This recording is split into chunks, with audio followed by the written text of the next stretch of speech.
तो आप में से बहुत सारे स्टूडेंट्स लाइक काफी होगा नहीं, स्टक होते रहोगे और फ्रस्ट्रेट होते जाओगे। आइसोमेरिज्म के दो पार्ट, कॉन्फिगरेशनल में GI we have done. Hello everyone, hello guys, welcome to ATP star learning platform. Dear students, ATP star learning platform में मैं आप सभी का स्वागत करता हूं। सो गाइस, आई होप आप सभी बहुत अच्छे से तैयारी कर रहे होंगे और जो लेक्चर्स हैं उनका बिल्कुल प्रॉपर्ली यूज़ कर रहे होंगे। जैसे मैंने आपको हमेशा बताया, मैं दोबारा से रिमाइंड करा देता हूँ कि लेक्चर्स को सही से स्टडी करने के लिए कोशिश करो कि वन गो में लेक्चर को ख़त्म करो, वन गो में, एक ही बार में, ठीक है। और एक ही बार ख़त्म करने के अलावा अगली चीज़, जैसे मैंने बताया था कि बार बार रिवाइंड ना कीजिए। रिकॉर्डेड जो सेशंस हैं उनका यूज़ क्या है बाद में ले सकते हो, अगर फिर भी डाउट रह जाता है तो बाद में आप देख ही सकते हो, कोई दिक्कत नहीं। लेकिन साथ साथ उस फैसिलिटी का यूज़ ना करें, क्योंकि उससे आपका ब्रेन जो है वो उतना पावरफुल नहीं हो पाएगा, फिर क्वेश्चन सॉल्व नहीं हो पाएंगे। अगली चीज़, क्लास में जब क्वेश्चंस दिए जाएँ तो उनको ढंग से ट्राई करो, ढंग से ट्राई करो, ठीक है। और कोशिश करो कि लिमिटेड टाइम में वो कंप्लीट हो जाए, क्योंकि वो जो क्वेश्चन है वो सही से करना क्लास में अटेम्प्ट करोगे तभी घर पे होंगे तभी एग्जाम में होंगे, तभी टेस्ट में होंगे तभी एग्जाम में होंगे। प्रोसेस ऐसा ही होता है। तो आप में से बहुत सारे स्टूडेंट्स लाइक काफ़ी सारे पूछते हैं कि सर क्वेश्चन नहीं होते, मुझसे क्वेश्चन नहीं होते। भाई जब करोगे तभी तो होंगे, तो क्वेश्चन पहले करना पड़ेगा। कब करना होता है? पहली बार कब करना होता है? पहली बार क्लास में करना होता है, सेशन में करना होता है, वो सबसे इंपॉर्टेंट पार्ट होता है। उससे तुम्हारी आदत बनती है, हैबिट बनती है, ब्रेन एम्पावर होता है, ब्रेन पावरफुल होता है। उसके बाद क्या करते हो आप? घर पे जो होमवर्क दिया है उसको ट्राई करते हो। अगर आपने पहला स्टेप ही नहीं किया तो घर पे होमवर्क ठीक से होगा नहीं, स्टक होते रहोगे और फ्रस्ट्रेट होते जाओगे। इसलिए क्लास में क्वालिटी प्रैक्टिस करना बहुत ज़रूरी है, क्लास में आपका बहुत अच्छे से इन्वॉल्व होना बहुत ज़रूरी है, समझ रहे हो ना। तो ऑल द एटीपीएंस out there, just remember this thing that आपको किस बात का ख्याल रखना है, ठीक है ना। Online learning is very different from like normal learning, है ना।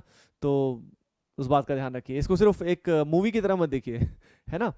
ठीक है, पढ़ना पड़ेगा आपको, साथ साथ तैयारी करनी पड़ेगी, तभी काम चलेगा। Okay, got it everyone. चलिए देखिए गाइज, आज हम डिस्कशन नहीं करेंगे, आज हम ऑप्टिकल आइसोमेरिज्म से स्टार्ट करते हैं। देखिए ऑप्टिकल आइसोमेरिज्म जो होता है ये क्या होता है, सबसे पहले हम अंडरस्टैंड करते हैं।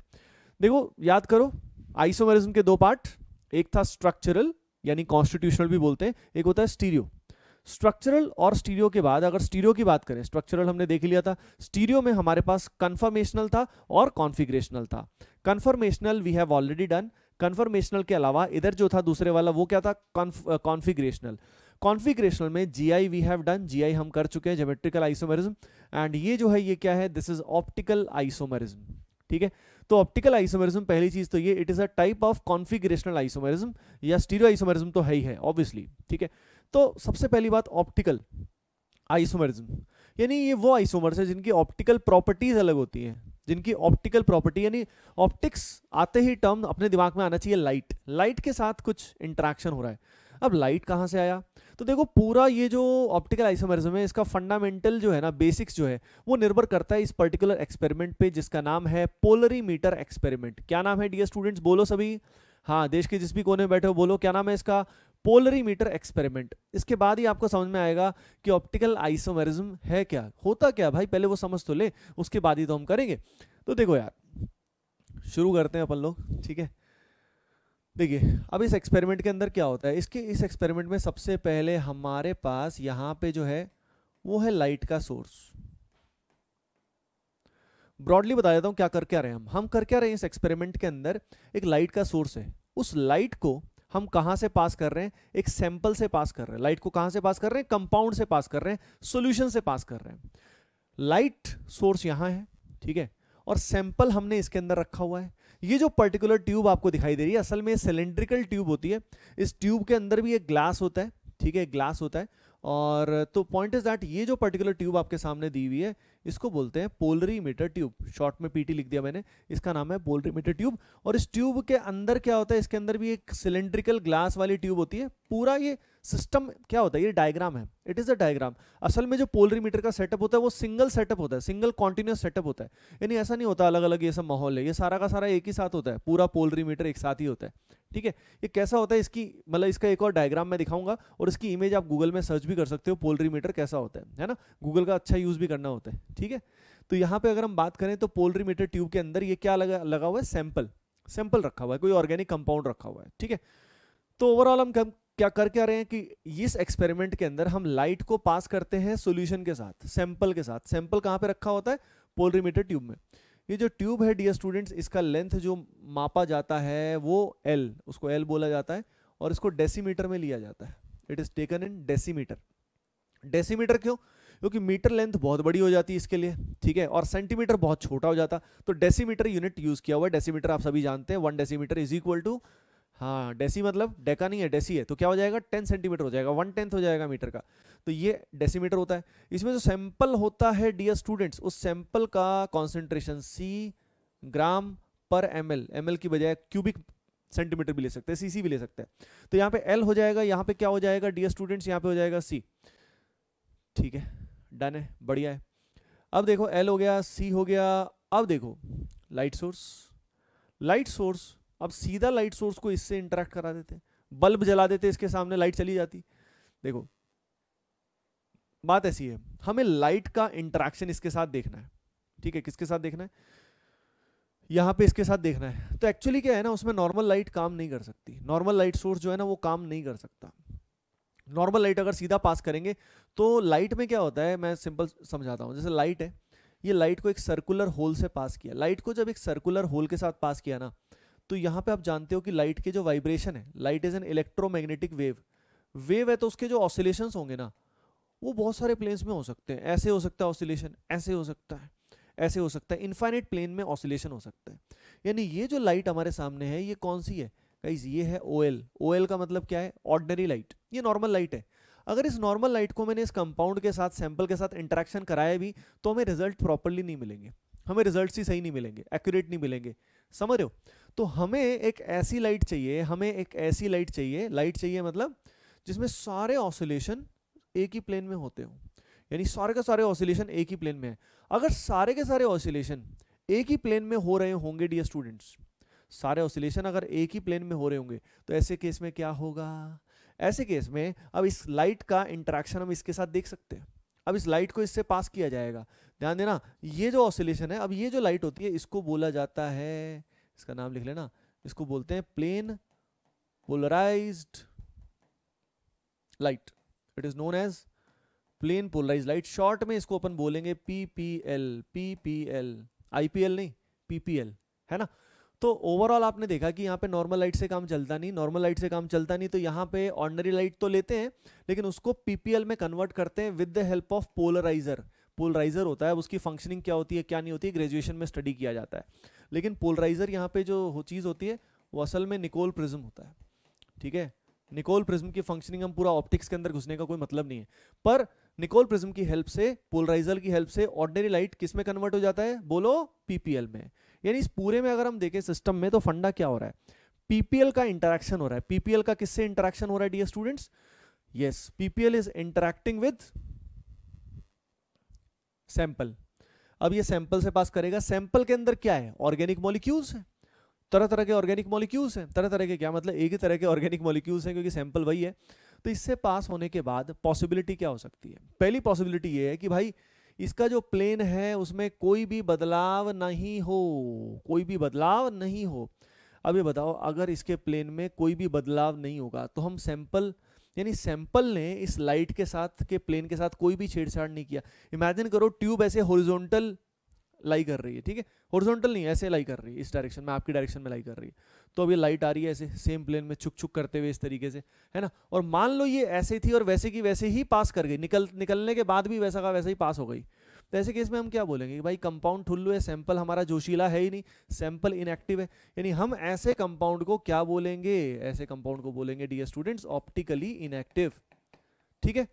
तो पहली चीज आपने क्या समझा, ऑप्टिकली इनएक्टिव कंपाउंड कौन होते हैं, ऑप्टिकली इनएक्टिव कंपाउंड वो होते हैं जो पीपीएल को रोटेट नहीं कर पाते, यानी जो पीपीएल का प्लेन है, प्लेन पोलराइज लाइट का जो प्लेन है उसको जो इंटरफेयर नहीं करते, ऐसे केस में कंपाउंड को बोला जाएगा, सैंपल को बोला जाएगा ऑप्टिकली इनएक्टिव, ठीक है। अगली पॉसिबिलिटी क्या है कि भाई ये प्लेन आ रहा है, ये ऐसे लाइट जा रही है, अब बीच में मॉलिक्यूल्स हैं, अब मॉलिक्यूल्स नॉटी हैं, ठीक है, तो वो क्या करेंगे, इसके साथ छेड़छाड़ करेंगे। अब वो मॉलिक्यूल्स जब इसके साथ छेड़छाड़ करेंगे डियर स्टूडेंट्स, ऐसे केस में इमेजिन करो रोटेशन हो गया है, अगर रोटेशन हो गया है तो फाइनली मान लो शुरू में ऐसा था और it can rotate in this direction, या तो क्लॉकवाइज या it can rotate in the anti clockwise direction as well, दोनों तरफ कर सकता है, यहाँ पे जाते हुए इधर भी जा सकता है या इधर भी जा सकता है। तो दो पॉसिबिलिटी यहाँ पे हुई, यानी either it can rotate in this direction और दिस डायरेक्शन एज वेल।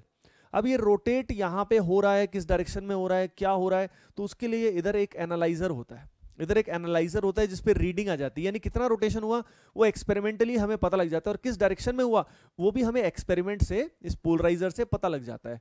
इधर से लाइट सोर्स है, इधर से एक बंदा देख रहा होता है, तो वो उससे रीडिंग मिल जाती है, ठीक है। तो यहाँ पे पहली चीज तो ये कि भाई नॉर्मल जो इसका प्लेन था वो ऐसे वर्टिकल प्लेन था, उस वर्टिकल प्लेन के रिस्पेक्ट में जितने एंगल से ये प्लेन घूमा, जैसे वर्टिकल प्लेन ओरिजिनली ऐसा था और अब ये ऐसा घूम गया, अगर ये ऐसा घूम गया यानी कितने एंगल से घूमा, अल्फा से घूमा डियर स्टूडेंट्स। ये जो एंगल दिख रहा है तुम्हें, दिस इज अल्फा। तो ये जो होता है इसको क्या बोलते हैं, इसको बोलते हैं अल्फा ऑब्जर्व्ड, यानी ऑब्जर्व्ड ऑप्टिकल रोटेशन। तो ऑप्टिकल रोटेशन क्या होता है लिखवा दूंगा मैं, दो तीन बातें ये जरूरी है ना। ऑप्टिकल रोटेशन क्या होता है, optical rotation is the angle by which PPL rotates. PPL का रोटेशन जितने एंगल से होता है वो क्या होता है, अल्फा ऑब्जर्व्ड। इस वाले केस में कितना था, 0 था, समझ रहे हो ना।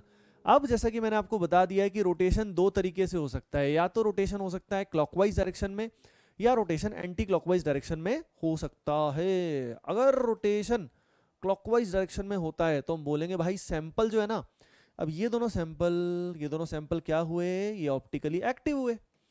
ऑप्टिकली एक्टिव कहने का मतलब समझ ही रहे हो, क्योंकि लाइट के साथ एक्टिविटी कर रहे हैं, ये लाइट के साथ छेड़छाड़ कर रहे हैं। अब इन दोनों में ये वाला जो सैंपल है इसको क्या बोलेंगे, अगर सैंपल ने इसको क्लॉकवाइज घुमाया, अगर सैंपल ने पीपीएल को क्लॉकवाइज घुमाया, तो ऐसे केस में हम लोग उसको क्या बोलेंगे डियर स्टूडेंट्स, ऐसे केस में उसको बोलेंगे, हाँ, it is known as dextro rotatory. Yes, dextro rotatory. देखो कंपाउंड को क्या बोलेंगे, डेक्स्ट्रो रोटेटरी। और यहाँ पे अगर हम बात करें तो यहाँ पे क्या होता है, यहाँ पे इसको बोलते हैं लीवो रोटेटरी। ठीक है भाई, स्पेलिंग वगैरह मिस्टेक हो जाए तो माफ कर देना यार। तो यहाँ पे डेक्स्ट्रो रोटेटरी हो जाएगा। डेक्स्ट्रो का मतलब होता है वैसे क्लॉकवाइज, तो क्लॉकवाइज घुमाने वाले कंपाउंड्स को बोलेंगे कि भाई वो डेक्स्ट्रो रोटेटरी कंपाउंड है। अगली चीज, डेक्स्ट्रो रोटेटरी को रिप्रेजेंट करते हैं स्मॉल डी से और इसको रिप्रेजेंट करते हैं स्मॉल एल से, यानी यहाँ पे हम small D small L use करते हैं। तो डी कंपाउंड अगर लिख दिया तो मतलब समझ जाओ कि क्लॉकवाइज घुमा रहा है। अब ये बताओ, मान लो हमने रोटेशन किया, कितना रोटेशन हुआ क्लॉकवाइज, मान लो रोटेशन हो गया 10 डिग्रीज हो गया, 20 डिग्री हो गया। तो अगर क्लॉकवाइज रोटेशन हुआ तो हम सिंबल यूज करेंगे डियर स्टूडेंट्स प्लस, ठीक है। और अगर यहाँ पे एंटी क्लॉकवाइज रोटेशन हुआ तो सिंबल यूज करेंगे माइनस। यानी अगर हमने प्लस या माइनस यूज किया, अगर हमने प्लस या माइनस यूज किया तो अंडरस्टूड बात है, अंडरस्टूड बात है। क्या बात अंडरस्टूड है डियर स्टूडेंट्स, हाँ ये बात अंडरस्टूड है कि भाई यहाँ पे क्लॉकवाइज घूमेगा और यहाँ पे एंटी क्लॉकवाइज घूमेगा, ये बात अंडरस्टूड है। यानी ऐसे केस में अगर प्लस दे दिया तो डेक्स्ट्रो अंडरस्टूड है, माइनस दे दिया तो लीवो अंडरस्टूड है। तो जरूरत नहीं है, यानी या तो डी लिख दो या प्लस लिख दो, एल लिख दो या माइनस लिख दो, दोनों की एक साथ रिक्वायरमेंट नहीं है। Got it. तो जो भी कंपाउंड ऑप्टिकली एक्टिव होगा वो या तो डेक्स्ट्रो होगा या वो क्या होगा, लीवो होगा। आई थिंक इतनी बात आपको जरूर समझ में आ गई होगी कि भाई हो क्या रहा है। ऑर्डिनरी लाइट को कन्वर्ट किया हमने पीपीएल में, पीपीएल को पास किया सैंपल से, सैंपल से पास करने के बाद या तो रोटेशन नहीं होगा या रोटेशन होगा, अगर होगा तो एक्टिव, नहीं होगा तो इनएक्टिव। और जितने एंगल से रोटेट किया वो होगा अल्फा। रोटेशन क्लॉकवाइज है तो डेक्स्ट्रो, एंटी क्लॉकवाइज है तो लीवो। और क्या करेंगे, इतनी सी बात है, ठीक है। तो इसको नोट कर लेना, साथ साथ नोट कर भी लिया होगा ठीक है। नोट आई थिंक साथ साथ कर लिया करो, आप साथ साथ नोट किया करो, ये नहीं कि बस देख रहे हो भाई आराम से, मूवी नहीं चल रही है लेक्चर चल रहा है भाई, लेक्चर चल रहा है, तो इसको ढंग से साथ साथ नोट किया करो।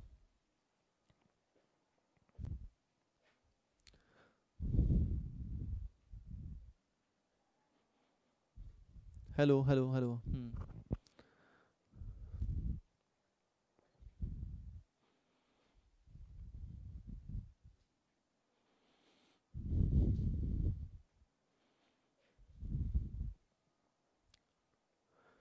कर लो नोट कर लो सही से।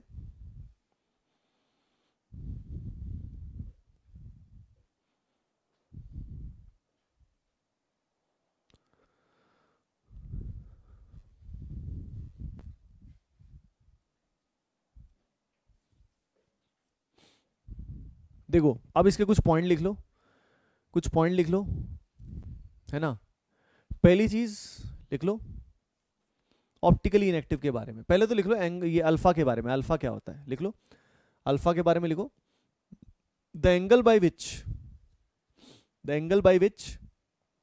PPL rotates, the angle by which PPL rotates is alpha, the angle by which PPL rotates is alpha. जितने एंगल से पीपीएल रोटेट करता है उसको क्या बोला जाता है, that is known as alpha. ठीक है, आई थिंक पहली बात आपको क्लियर हो गई होगी, है ना। ओके अगली चीज, अगर अल्फा 0 है तो ऐसे केस में कंपाउंड क्या कहलाएगा, ऑप्टिकली इनएक्टिव कंपाउंड। तो लिख लो अगला point, optically inactive compound, optically inactive compound fail to rotate PPL, optically inactive compound fail to rotate PPL. जो ऑप्टिकली इनएक्टिव कंपाउंड होते हैं वो प्लेन पोलराइज लाइट को रोटेट नहीं कर पाते, फेल टू रोटेट पीपीएल। अगला पॉइंट लिखो, optically active compounds rotate PPL, logical सी बात है। देखो optically active compounds rotate PPL, PPL को घुमा देते हैं वो, बल्कि एक्चुअल में वो पीपीएल का प्लेन को घुमाते हैं, है ना। कैसे घुमा रहे हैं, क्या कर रहे हैं, वो एक अलग चीज है, उसके बारे में हम बात करेंगे। लेकिन अभी तो हमने एक्सपेरिमेंट में देखा कि या तो इसके मॉलिक्यूल्स के साथ इंटरफेयर करके घुमाएंगे या नहीं घुमाएंगे। डेक्स्ट्रो के बारे में लिख लेना, पहला लिख लेना, देयर ऑफ 2 टाइप्स। पहला लिख लेना dextro rotatory, dextro rotatory. Sample अगर डेक्स्ट्रो रोटेटरी है तो रोटेशन सिंपल लिख लेना, rotation in clockwise direction, rotation in the clockwise direction. Rotation होता है क्लॉकवाइज डायरेक्शन में, rotation in the clockwise direction.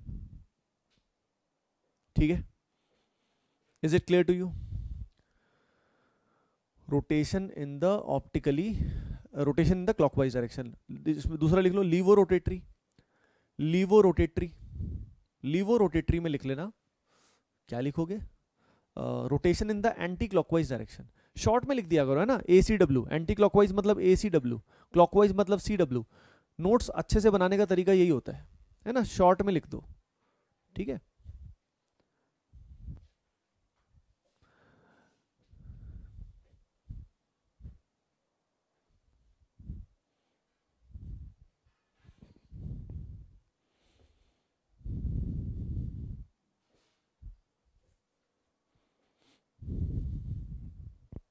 Okay everyone. तो ये हो गया हमारा फंडा, आप सभी देख चुके हो कि क्लॉकवाइज एंटी क्लॉकवाइज क्या क्या होता है। अब देखो अगली बात मैं आपको बताता हूँ, यहाँ पे जो ये अल्फा ऑब्जर्व्ड वैल्यू आई ना, ये जो अल्फा ऑब्जर्व्ड है ये गिवन कंपाउंड के लिए अलग अलग हो सकती है। अल्फा ऑब्जर्व्ड जो है ना वो किस किस बात पे निर्भर करती है मैं बताता हूँ। जैसे मान लो लाइट यहाँ से जा रही है और अगर सैंपल में कॉन्सेंट्रेशन ज़्यादा है, यानी number of molecules per unit volume ज़्यादा है, मॉलिक्यूल ही ज़्यादा है मतलब कॉन्सेंट्रेशन ज़्यादा हो गई, तो ऐसे केस में क्या होगा, अगर रोटेशन होगा तो रोटेशन बढ़ जाएगा, क्योंकि भाई बीच में नंबर ऑफ मॉलिक्यूल्स, एक डाइल्यूट सॉल्यूशन है और एक कॉन्सेंट्रेटेड है, तो कॉन्सेंट्रेटेड में ऑर्गेनिक मॉलिक्यूल क्या आएंगे, ज़्यादा आएंगे कम आएंगे, बताओ तुम ही बताओ, ज़्यादा आएंगे ना, तो रोटेशन जो होगा वो क्या होगा, ज़्यादा होगा। यानी पहली चीज़ तो ये समझ में आ जाती है कि भाई अल्फा ऑब्जर्व्ड जो है it is directly proportional to concentration. एक तो ये कॉन्सेंट्रेशन पे डिपेंड करता है, किसी एक कंपाउंड की कॉन्सेंट्रेशन बढ़ा देंगे, वही दोनों कंपाउंड्स वही हैं लेकिन कॉन्सेंट्रेशन बढ़ा दिया तो अल्फा की वैल्यू ज़्यादा आ गई। दूसरी चीज़ लेंथ पे भी डिपेंड करता है, पोलरीमीटर ट्यूब इतनी है या इतनी है, फर्क पड़ जाएगा ना। अगर ट्यूब इतनी आ रही है और एक बड़ी आ रही है, रास्ता लंबा है, अगर रास्ता लंबा होगा तो समझ जाओ रोटेशन भी क्या हो जाएगा, ज़्यादा हो जाएगा, क्योंकि ज़्यादा समय के लिए, वैसे तो लाइट का ट्रेवल बहुत ज़्यादा फास्ट होता है बट स्टिल ज़्यादा समय के लिए वो लाइट क्या करेगी, उस सैंपल से पास करेगी, उस सैंपल से पास करेगी, समझ रहे हो ना, ये सैंपल है उससे वो पास करेगी। So that is the reason dear students, है ना। तो अगली चीज क्या हुई, ये लेंथ पे भी डिपेंड करता है, यानी C मल्टीप्लाई बाय लेंथ, इन दोनों पे डिपेंड करती है। अब ये बताओ ये वैल्यू तो यानी स्टैंडर्ड ही नहीं हुई, एक कंपाउंड है, कंपाउंड का नाम जिंगालाला मान लो, उस जिंगालाला कंपाउंड के लिए अलग अलग जगह अलग अलग वैल्यू आएगी, समझ रहे हो क्या, अलग अलग जगह अलग अलग वैल्यू आएगी अल्फा ऑब्जर्व्ड की, ठीक है। तो ये तो गड़बड़ हो गई ना, यानी एक कंपाउंड की स्टैंडर्ड वैल्यू होनी चाहिए ना, कोई तो स्टैंडर्ड वैल्यू होनी चाहिए जो निर्भर ही ना करे कॉन्सेंट्रेशन पे, लेंथ पे। तो अब देखो सभी के सभी ये प्रोपोर्शनैलिटी का साइन हटा दो, अगर ये हटाओगे तो हम क्या लगाएंगे, कांस्टेंट लगाएंगे। और ये जो कांस्टेंट है ये कैसे आया, हाँ ये आया अल्फा ऑब्जर्व्ड को सी और एल से डिवाइड करके। अब ये जो कांस्टेंट है ना डियर स्टूडेंट्स, ये गिवन कंपाउंड की वैल्यू कांस्टेंट आएगी। अगर टेम्परेचर कांस्टेंट है, लाइट का सोर्स कांस्टेंट है, टेम्परेचर और लैम्डा दो चीजें अगर कांस्टेंट है तो ऐसे केस में यही आएगी। ठीक है, अब ये जो के होता है इसको क्या बोला जाता है, इसको बोला जाता है स्पेसिफिक ऑप्टिकल रोटेशन। समझना तुम क्या हुआ, ये यहाँ पे स्क्वायर ब्रैकेट में इसको लगा दिया और यहाँ पे कई बार इस तरह से लिखा होता है लैम्डा और टी। लैम्डा मतलब गिवन वेवलेंथ लाइट का सोर्स का, और टी मतलब एक टेम्परेचर कांस्टेंट होना चाहिए। तो ये जो स्पेसिफिक रोटेशन है, ये वैल्यू की जरूरत क्यों पड़ी, ये वैल्यू की जरूरत इसलिए पड़ी क्योंकि भाई गिवन कंपाउंड की जो अल्फा की वैल्यू थी वो अलग अलग आती थी। अब हमको एक डेटाबेस क्रिएट करना है। अगर एक डेटाबेस क्रिएट करना है ताकि हमें बार बार ये एक्सपेरिमेंट ना करना पड़े, तो उसके लिए तो भाई कुछ तो स्टैंडर्ड बनाना पड़ेगा।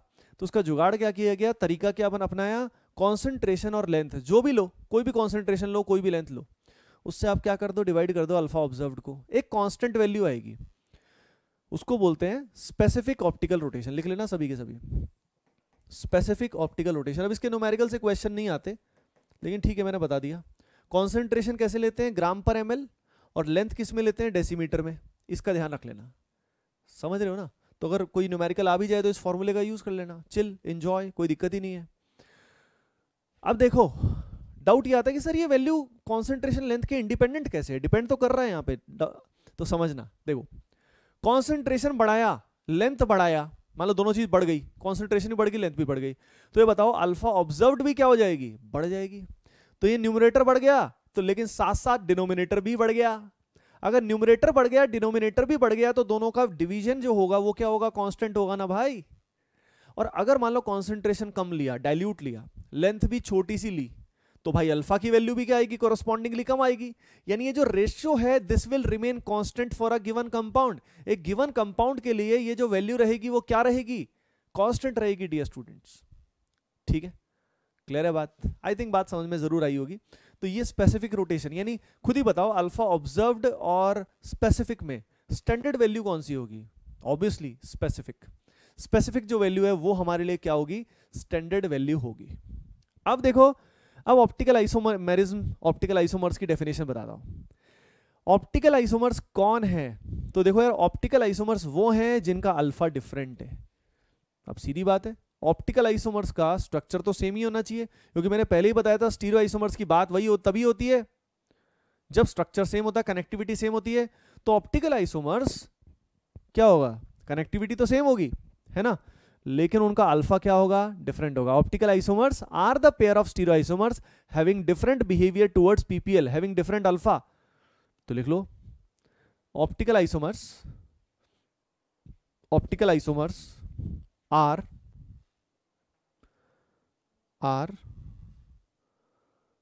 Pair of optical isomers are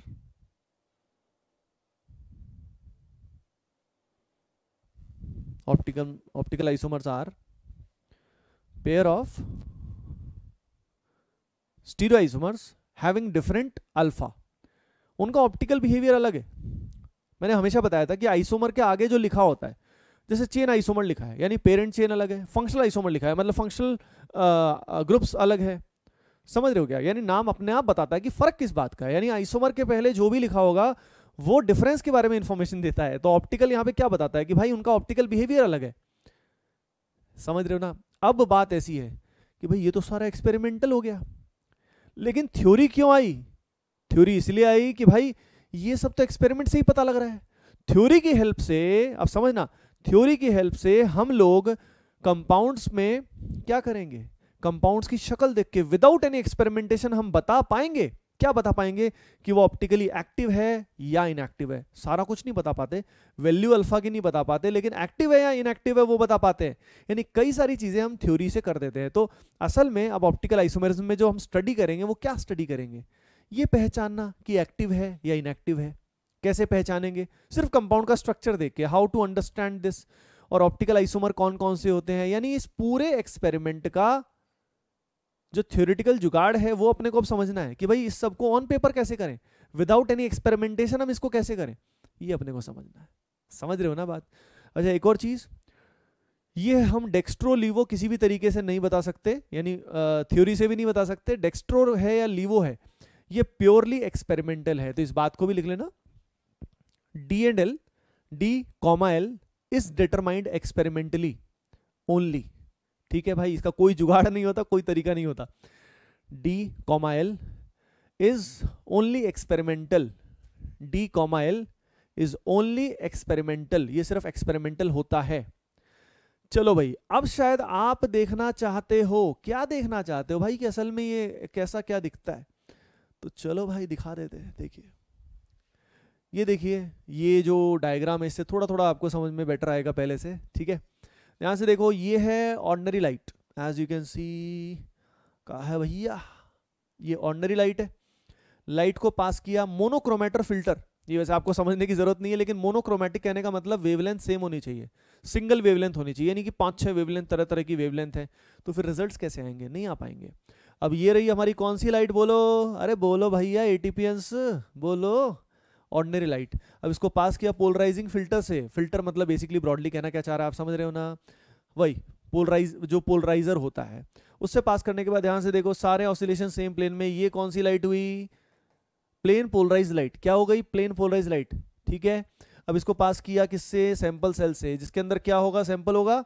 अब इसमें रोटेशन हो रहा है, ध्यान से देखो, पहले ऑसिलेशन सारे के सारे सेम प्लेन में, अब देखो ये घूमना शुरू किया क्लॉकवाइज क्लॉकवाइज क्लॉकवाइज। भाई साहब देखो कैसे जैसे जैसे आगे जा रहा है रोटेशन बढ़ता जा रहा है ना। अब रोटेशन होने के बाद यहाँ पे ये कोई बंदा है जो एनालाइज करेगा, ये एनालाइज करेगा और यहाँ पे डिग्री आ जाती है। अब ये डिग्री का मेजरमेंट कैसे होता है, ये सब सोचने की आवश्यकता अपने को बिल्कुल भी नहीं है। ठीक है ना, ये कैसे इसने मेजरमेंट किया, क्या किया, हम पूरा पोलरी मीटर के अंदर थोड़ी ना घुसेंगे। लेकिन आई होप फील आपको जरूर आ गई होगी कि भाई एग्जैक्टली हम चाह क्या रहे हैं, क्या करने वाले हैं। I think you should have utmost clarity regarding the optical isomers. Okay dear students, तो भाई अब हम लोग क्या करने वाले हैं, अब देखो सभी के सभी ध्यान देना। अब हम यहाँ पे करने वाले हैं एक चीज के बारे में बात करने वाले कि भाई कायरल सेंटर क्या होते हैं। तो ये जो टर्म है ना कायरल सेंटर, ये बार बार यूज होता है, बार बार इसका उपयोग होता है, तो हम बात करेंगे कायरल सेंटर।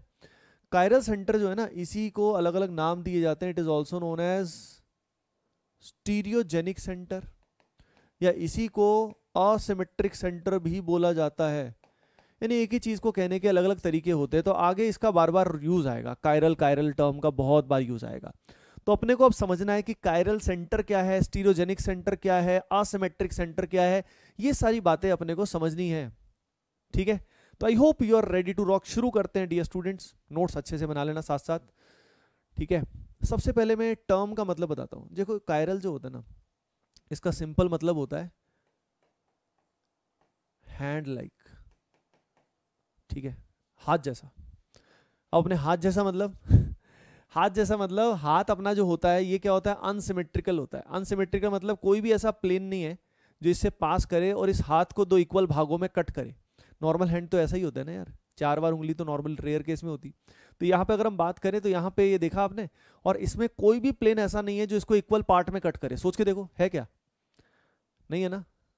ऐसे वाला भी नहीं है, ये भी नहीं है ये वाला भी नहीं है। पता है क्यों? क्योंकि आगे अलग है भाई, पीछे अलग तरह का होता है ना। हाथ दोनों तरफ सेम तरह का थोड़ी होता है, ठुल्लू। तो समझ गए? तो यहाँ पे अगर हम बात करें तो हैंड लाइक, कायरल शब्द का मतलब है हैंड लाइक, हाथ जैसा। यानी सिंपल शब्दों में असिमेट्रिक या अनसिमेट्रिकल। अब कायरल सेंटर क्या है? कायरल शब्द का मतलब तो समझ गए, अनसिमेट्रिकल, पर अनसिमेट्रिकल सेंटर का क्या मतलब है, तो ये अपने को समझना है। It will be fun. तो देखिए, ये नॉर्मली कार्बन होता है, जनरली इट इज कार्बन। ठीक है, जनरली इट इज कार्बन, ये कार्बन मान लेते हैं। और इस कार्बन से मान लो यहाँ जुड़ा है हाइड्रोजन, यहाँ जुड़ा है ड्यूटेरियम, यहाँ पे ट्रीटियम, यहाँ पे फ्लोरीन, अलग अलग 4 ग्रुप्स जुड़े हुए हैं। ठीक है, normally it is defined for carbon. Carbon के अलावा वैसे ये नाइट्रोजन, दूसरे एटम्स भी हो सकते हैं, लेकिन ऑर्गेनिक कंपाउंड्स में मेनली कार्बन ही होते हैं, तो सबसे ज्यादा मैटर अपने लिए वही करेगा। ठीक है, तो अब ये जो पर्टिकुलर सेंटर है ना, ये जो पर्टिकुलर कार्बन है, ये कायरल है। This is a chiral carbon. ठीक है, अब ये कायरल क्यों है ये अपने को समझना है, we have to think about it, why it is chiral. सीधा अपन अब वो देखेंगे और फिर इसको डिफाइन करेंगे, we will define it properly कि भाई व्हाई इट इज कायरल। अगले वाले केस में जैसे यहाँ पे ये सेंटर कायरल है, कायरल सेंटर को रिप्रेजेंट किया जाता है, ये जो लिटिल स्टार है ना, इस तरह के सिंबल से इसको रिप्रेजेंट किया जाता है डियर स्टूडेंट्स, ठीक है। अगले वाले क्वेश्चन में भी देखना कायरल सेंटर्स को मैं इंडिकेट कर रहा हूँ, तुम्हें अपने आप समझना है, सोचने की कोशिश करनी है कि व्हाई दे आर कायरल, वो सेंटर को कायरल क्यों बोला गया।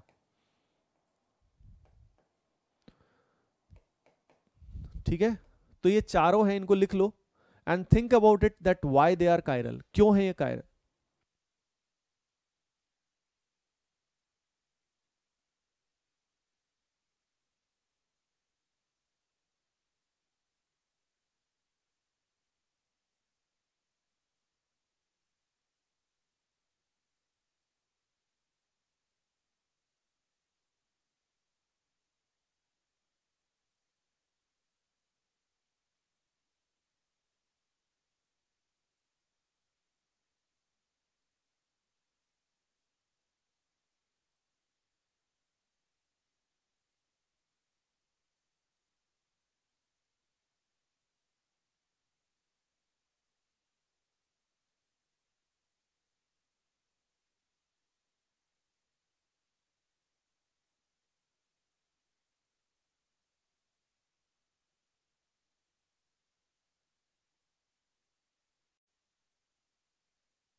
ओके तो गाइस देखो, अब जैसे मैंने बोला था तुम्हें कि इसको सोचो, तो सोचा करो, अगर आप नहीं सोचोगे तो मजा नहीं आएगा, ठीक है, मतलब तुम्हारा दिमाग डेवलप नहीं होगा। तो जब मैं कहूँ सोचने को, करने को, या कोई भी टीचर कहे तो यार उनकी बात समझा करो, तुम्हारा ही फायदा है, ठीक है। जैसे मैंने बोला है आपको, आज का मेन टिप क्या है कि पिक्चर की तरह मत देखो, लेक्चर में पूरा घुस जाओ, इन्वॉल्व हो जाओ, नोट्स बनाओ प्रॉपरली, हर एक चीज का ध्यान रखो, तभी तो सही से पढ़ाई होगी, ठीक है, डन है, ओके। तो यहाँ पे देखो, अगर मैं आपको बात बताऊं तो ये अपने सामने है, और इसमें अगर मैं आपको सभी को बताता हूं तो यहाँ पे हमारे पास H अलग है, D अलग है, T अलग है, F अलग है, इस कार्बन से जुड़े हुए चारों ग्रुप अलग हैं, all the groups are different. तो पहला कंडीशन कायरल सेंटर का क्या है कि उस एटम से जुड़े हुए चारों ग्रुप क्या होने चाहिए, अलग होने चाहिए डियर स्टूडेंट्स, क्या होने चाहिए, all the 4 groups must be different, ठीक है। अब 4 ग्रुप अगर जुड़े हुए हैं तो ऑब्वियसली हाइब्रिडाइजेशन यहाँ पे क्या आएगी, यहाँ पे आएगी sp3, sp2 में तो 4 जुड़े ही नहीं होते, sp में तो जुड़े ही नहीं होते इतने, तो sp3 हाइब्रिडाइज होना चाहिए। उसके अलावा all the 4 groups must be different, चारों ग्रुप, मान लो एटम की बात कर रहे हैं, नहीं सॉरी ग्रुप की बात कर रहे हैं, सिर्फ एटम की बात नहीं कर रहे हैं। जैसे यहाँ पे देखो सभी के सभी, एक क्लोरीन है, एक यहाँ पे अगर हम देखें डियर स्टूडेंट्स तो यहाँ पे हमारे पास मिथाइल है, यहाँ पूरा इथाइल है, और एक कौन छुपा हुआ है, हाइड्रोजन भी तो है। अगर सिर्फ एटम की बात करते तो इधर तो कार्बन था, इधर भी क्या था, कार्बन ही तो था, अंडरस्टूड। तो इस बात को ख्याल रखिए, इस बात का ध्यान रखिए सभी के सभी कि यहाँ पे क्या हो रहा है, ये अलग है, ये अलग है, तो ये सेंटर क्या हो गया, कायरल हो गया, ठीक है। तो कंडीशंस में लिख लेना, एटम शुड बी, लिख लेना जिस कायरल एटम के बारे में बात कर रहे हैं, कंडीशन फॉर कायरल सेंटर लिख लो, it should be sp3 hybridised, sp3 होना चाहिए, it should be sp3 hybridised. उसके अलावा अगली बात लिख लेना, all the 4 groups attached, all the 4 groups attached must be different, all the 4 groups, पूरे ग्रुप की बात कर रहे हैं, group as a whole must be different, all the 4 groups must be different, ठीक है, क्लियर है, ABCD, डन। अब देखो यहाँ पे, हाँ भाई अब तो समझ में आ रहा होगा ना, फंडा आसान है, ब्रोमीन, इथाइल, मिथाइल, और यहाँ पे क्या होगा, H होगा, all the 4 would be different, ये चारों क्या होंगे, अलग अलग होंगे डियर स्टूडेंट्स, ठीक है। इसके बाद अगर हम बात करते हैं, यहाँ पे देखो फिनाइल अलग है, ये अलग है 16, 18 अलग है, मिथाइल अलग है, बस इतनी सी बात है, चारों ग्रुप अलग है। और हाइब्रिडाइजेशन देख लो, चेक कर लो, नंबर ऑफ सिग्मा बॉन्ड यहाँ पे कितने आ रहे हैं, 4 सिग्मा बॉन्ड आ रहे हैं, लोन पेयर नहीं है, 4 सिग्मा बॉन्ड, लोन पेयर 0, यानी हाइब्रिडाइजेशन चेक कर लो, sp3, sp3, got it everyone. चलो भैया, अच्छा हाँ, कायरल में दिखा रहा था ना, देखो hands, as you can clearly see कि जो हैंड्स हैं वो क्या है, अनसिमेट्रिकल है, किसी भी हैंड को दो इक्वल पार्ट्स में नहीं कट किया जा सकता है, ठीक है। चलो बच्चों, कायरल सेंटर और एग्जाम्पल देखते हैं, क्वेश्चंस वही हैं, आइडेंटिफाई द कायरल सेंटर, ठीक है, कायरल सेंटर्स को आइडेंटिफाई करना है अपने को, ठीक है। तो क्वेश्चन में लिख लेना, count the number of chiral centres, count the number of chiral centres, chiral centres कितने हैं वो अपने को देखना है।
मेन इसमें थोड़ा सा इंटरेस्टिंग ना रिंग वाला रहता है, रिंग वाला काफी इंटरेस्टिंग रहता है।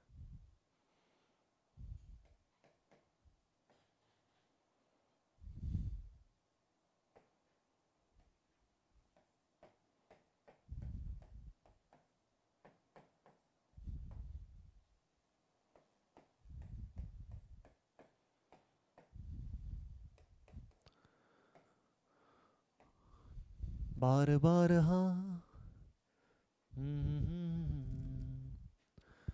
अपनी जीत हो उनकी हार हाँ, कोई हमसे जीत ना पावे, चले चलो चले चलो।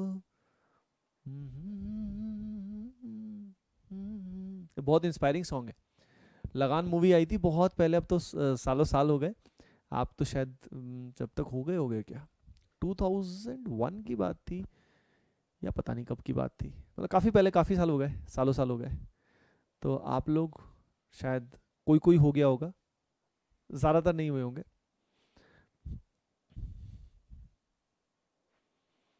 या मे भी हो सकता है उस समय डिफरेंट जन्म हो तुम्हारा, पिछला जन्म चल रहा हो और बुढ़ापे के शिकार हो भयंकर, हु नोज। ओके, इनमें आराम आराम से सोचना,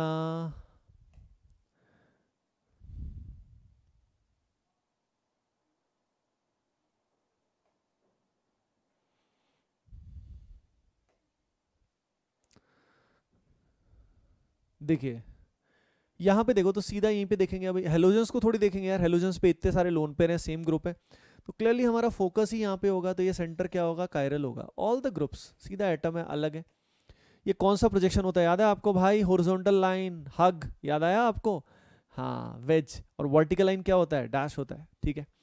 ओके, इसके बाद अगर हम बात करें तो ये सेंटर कायरल है, ये सेंटर भी क्या है, कायरल है, कैसे, देखो देखो, और कहीं देखने की जरूरत नहीं है, जैसे यहाँ पे कार्बन है, इस पे 3 3 एच आ गए, इतने सारे ग्रुप सेम आ गए, तो यहाँ कोई देखने की जरूरत थोड़ी है, ठीक है। तो यहाँ पे अगर हम देखते हैं तो क्लियरली अपने को फोकस होना चाहिए कि कहाँ देखना है, यहाँ पे देखो क्लोरीन, यहाँ देखो मिथाइल, यहाँ देखो ये पूरा ग्रुप अलग, और एक इसमें एच भी तो होगा जो दिखाया नहीं गया है, तो all the 4 groups are different, चारों के चारों ग्रुप्स जो है वो क्या है, डिफरेंट है। नेक्स्ट अगर हम बात करते हैं, ये हो गया, तीनों कायरल हैं, कैसे भाई, इसको दिखा देता हूं मैं, इसको, बाकी सब देख लेना। क्लोरीन अलग, ये देखो पूरा ग्रुप, और ये पूरा ग्रुप अलग है। कैसे भाई? कार्बन कार्बन एटम सेम है, लेकिन फ्लोरीन और ब्रोमीन का तो फर्क आ गया ना। इसीलिए मैंने बोला कि all the 4 groups must be different, चारों ग्रुप अलग होने चाहिए। समझ रहे हो? ना कि सिर्फ एटम की बात की, सब में इंडिविजुअली इसी तरीके से देख सकते हो तुम। देखो पाई बॉन्ड्स की अगर हम बात करें तो यहाँ पे तो पॉसिबल नहीं है, क्योंकि कार्बन एटम्स का क्या हाइब्रिडाइजेशन हो जाएगा। कार्बन एटम में पाई बॉन्ड आए तो sp2 या sp होता है, sp3 होता ही नहीं है। तो ये तो गॉन गॉन केस हो गया। ये सेंटर कायरल है भैया, OH अलग, मिथाइल अलग, ये पूरा ग्रुप अलग। और एक और छुपा हुआ ग्रुप कौन सा है, बता सकते हो क्या? बोलो भाई बोलो। हाँ वेरी गुड, क्या आ जाएगा? H। छोटू ये देखो, ये हमारे पास फिशर बाबू, मछुआरा बाबू हमारे सामने आ चुके हैं। हाँ मछुआरा बाबू।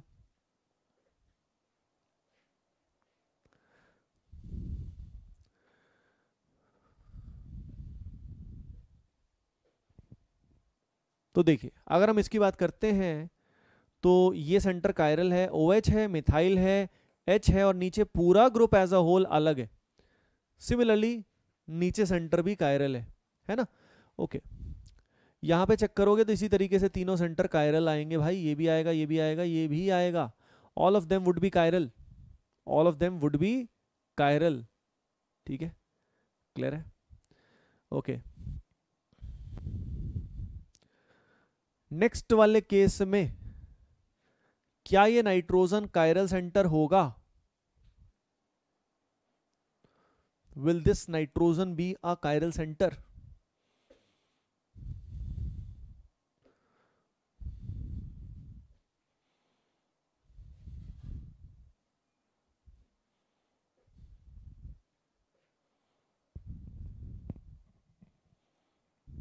बोलो बोलो बोलो।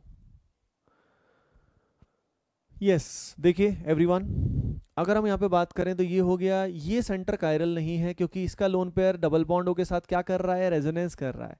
जब ये एन का लोन पेयर डबल बॉन्डों के साथ रेजोनेंस करेगा डियर स्टूडेंट्स, तो ऐसे केस में क्या होगा? यहाँ पे एन का हाइब्रिडाइजेशन चेंज हो जाएगा। एन का हाइब्रिडाइजेशन यहाँ पे क्या है? हाँ देख सकते हो क्या? एन का हाइब्रिडाइजेशन मैंने बताया अभी sp2 है, तो ये नहीं होगा, ये होगा। अब यहाँ पे रिंग वाले केस में चारों ग्रुप्स को कैसे डिफाइन करेंगे? How to define all the groups? देखो इसमें ना ग्रुप्स की बजाय पाथवे देखना पड़ेगा। जैसे एक तो मिथाइल हो गया, 2 ग्रुप तो क्लियरली दिख गए जो अलग है, मिथाइल H। अब देखो यहाँ से इमेजिन करो तुम्हारा घर यहाँ है और इस घर में ये पार्क है, पार्क है, ठीक है। अब तुमने वीडियो रिकॉर्ड करना शुरू किया, वीडियो रिकॉर्ड करना शुरू किया, और वीडियो रिकॉर्ड करना जब शुरू किया तो भाई इधर से रास्ता, मतलब तुम समझ रहे हो ना, यहाँ से जाओगे स्टार्टिंग सेम होगी, इधर से जाओगे स्टार्टिंग सेम होगी, लेकिन आगे देखो यहाँ पे तो कार्बन आ रहा है और यहाँ इधर से क्या आ रहा है? पहले नाइट्रोजन। तो दोनों पाथवे अलग माने जाएंगे, सेम नहीं माने जाएंगे। समझना, इस पाथवे में कार्बन है, फिर कार्बन, फिर C डबल बॉन्ड हो, इसमें देखो कार्बन के बाद नाइट्रोजन, तो पाथवे शुड बी डिफरेंट, है ना? तो यहाँ पे ग्रुप की बजाय हम पाथवे की तरह बोलेंगे। जब ये घूमेगा तो घूमते हुए पाथवे शुड बी डिफरेंट, अगर वो एग्जैक्टली सेम है। जैसे कि इस वाले केस में देखो यहाँ पे Cl है, H है, लेकिन अगर आप इधर गए या इधर गए तो पूरा पाथवे एग्जैक्टली क्या आ रहा है? सेम आ रहा है भाई। यहाँ पे अगर दोनों के दोनों सेम स्पीड से चल रहे हैं, इधर से मान लो एक स्पीड से इधर गया, एक इधर से गया, तो दोनों सेम इस पॉइंट पे सेम टाइम पे पहुंचेंगे एक तरह से। तो ये दोनों सेंटर कायरल नहीं है बाबू, ठीक है? ये दोनों कायरल नहीं है because the pathway is different. यानी नया टर्म जो है वो ग्रुप की बजाय हम पाथवे बोल रहे हैं, क्योंकि यहाँ पे रिंग आ गई। हर एक चीज को करने का आसान तरीका है। अब यहाँ देखो, देखो बाकी सब एटम्स पे चेक करने की जरूरत ही नहीं है, सीधा यहाँ चेक करोगे, क्योंकि बाकी सब कार्बन नहीं है, कार्बन के साथ 2 छोटूज हैं, CH2 CH2, तो वहां तो कायरल सेंटर हो ही नहीं सकता ना, नहीं हो सकता, क्योंकि 2 ग्रुप सेम आ गए। अब ये सेंटर कायरल है, ये सेंटर भी कायरल है, ठीक है भाई, क्लियर है अपने को? बात समझ में आई क्या? तो यहाँ पे इस कार्बन पे अगर हम देखें तो Cl है, इधर देखो पाथवे, पाथवे देखना है तो इधर देखो पाथवे में कार्बन कार्बन, इधर देखो कार्बन पे ब्रोमीन है, तो यहाँ पे भी कार्बन, पर कार्बन पे ब्रोमीन। तो पाथवे में जो डिफरेंस आएगा, it can be due to substituent, it can be due to pi bond, it can be due to any other thing. जैसे यहाँ देखो, यहाँ ये सेंटर दोनों कायरल हैं। क्यों भाई? क्योंकि इधर जाओगे तो पाई बॉन्ड आ रहा है, इधर पाई बॉन्ड नहीं आ रहा है। समझ गए क्या? तो इस तरीके से हमें कायरल सेंटर्स का अंदाजा होना चाहिए, ठीक है। और दूसरे एटम भी हो सकते हैं, लेकिन दूसरे एटम्स में थोड़ा ख्याल रखना कि वो इतना इंपॉर्टेंट भी नहीं है, बट स्टिल ठीक है, पता होना चाहिए। ओके, चलो एक काम करते हैं, थोड़ा सा बड़ा भी कंपाउंड ले लेते हैं। Let's take a bigger compound, dear students, let's take a bigger compound, benzene.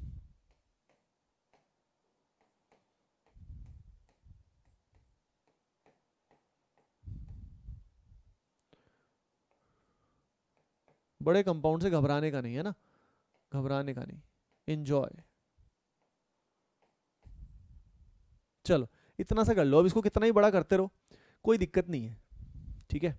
अब इसमें वही नंबर ऑफ कायरल सेंटर तुम्हें बताना है, you have to tell the number of chiral centre, ठीक है। एक टर्म और होता है, मैंने बोला कायरल सेंटर को स्टीरियोजेनिक सेंटर भी बोलते हैं, और एक और बोला था मैंने असिमेट्रिक सेंटर भी बोलते हैं, असिमेट्रिक सेंटर, ठीक है। लेकिन एक चीज मैं आपको और बता देता हूं, एक टर्म और होता है स्टीरियो सेंटर। अब वो स्टीरियो सेंटर जो है ना, उस टर्म में ज्योमेट्रिकल वाली चीज भी आती है, लेकिन पॉइंट इज दैट वो हमारे सिलेबस में नहीं है, ठीक है। तो अपन उस पर टाइम वेस्ट नहीं करेंगे, एटीपीएस अननेसेसरी स्टफ में टाइम वेस्ट नहीं करते, जो काम की चीजें होती हैं उसी में फोकस करते हैं। ये एटीपी स्टार की भी सबसे खास बात है, और एटीपीएस की भी सबसे खास बात होनी चाहिए, क्योंकि देखो रिजल्ट जिससे मिलेगा हमें उसी में ध्यान देना है, समझ रहे हो ना, रिजल्ट जिससे मिलेगा उसी पे अपने को फोकस करना है ना। यानी उस चीज में हम अपनी एनर्जी जाया क्यों करें जो चीज आती ही नहीं है। अब देखो पहली चीज तो ये पता है, ये जो है ना, ये वाले ये सेंटर कायरल नहीं हो सकते हैं। क्यों नहीं हो सकते? क्योंकि बेंजीन वाले सारे carbon atom dear students sp2 हैं, और sp2 में तो कायरल सेंटर हो ही नहीं सकता है। समझ गए क्या? आई होप यू अंडरस्टैंड दैट।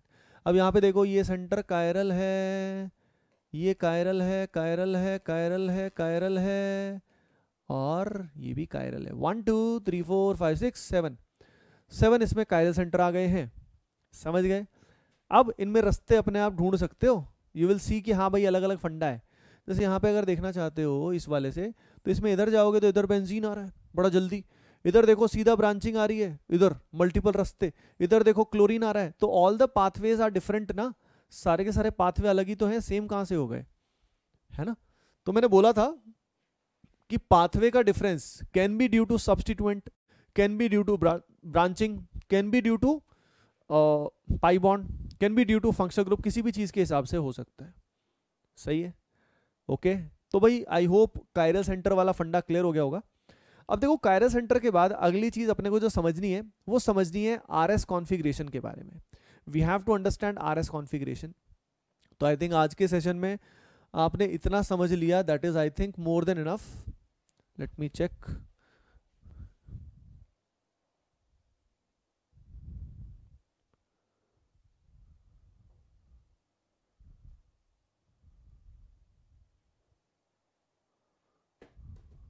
देखिए यहां पे अगर हम बात करें तो मैं कंक्लूजन कर देता हूं, ठीक है, अभी के लिए। और आप कायरल सेंटर वाला जो क्वेश्चंस वगैरह हैं वो सब कर सकते हो, ठीक है।